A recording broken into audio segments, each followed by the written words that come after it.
మా పాప senior BiPC లో 985 వచ్చినాయండి, మార్క్స్ అన్ని 990కి. అప్పుడు నీట్ లో అంటే మాది ఓసీ అండి, జనరల్ కేటగిరీ. ఎస్ఆర్ఎం చెన్నై అనుకుంటున్నామండి, అక్కడ జాయిన్ చేయాలంటే ఎన్ని మార్క్స్ రావాలండి? అర్థం కాలేదండి, మీరు నీట్ రాస్తున్నారా? నీట్ మే 4th రాస్తుందండి, ఫస్ట్ అటెంప్ట్ అండి.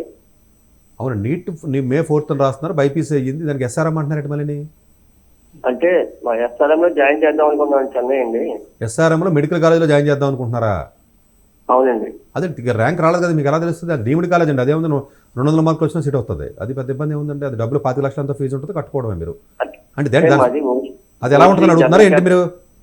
అవును సార్, ఎలా ఉంటుందని. లేదండి, డీమ్డ్ కాలేజ్ మామూలుగా కింద 3rd రేటెడ్ కాలేజెస్ అండి మెడికల్ కాలేజీలు. అదేం పెద్ద మంచిగా 200 మార్కులు వచ్చినా సీట్ వస్తుంది. అది దానికేం పెద్ద 720 200 మార్క్స్ కూడా వచ్చేస్తుంది ఎస్ఆర్ఎం.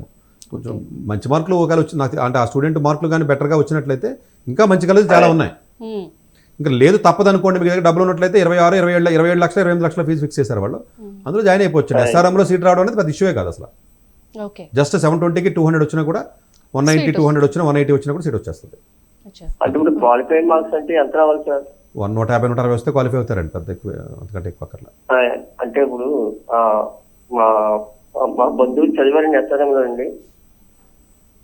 కాదండి, 200 మార్కులకి సీట్ వస్తుందంటే అది మంచి కాలేజ్ అన్నదానికి ఆన్సర్ మీ దగ్గరే ఉంది కదా. కొంచెం 400 450 500కి వస్తున్నాయంటే ఒక మంచి కాలేజ్ అని అర్థం అది కదా అంటున్నాను నేను. అది జనరల్గా డీమ్డ్ కాలేజెస్ అంటే డబ్బులు పెట్టుకోగలిగితే, మీకు డబ్బులు పెట్టుకునే కెపాసిటీ ఉంటే మెడికల్ సీట్ గురించి వరీ అవ్వకండి. ఎస్ఆర్ఎం కాబట్టి గీతం వస్తుంది, గీతం కాకపోతే ఇంకోటి ఏదో ఇంకో కాలేజ్ వస్తుంది, అది ఇబ్బందే కాదంటున్నాను. If you're financially okay, medical అనేది షాప్లో బిస్కెట్ లాంటి, మీకు ఎక్కడ కాదు అక్కడ కొనుక్కోవడం పోయి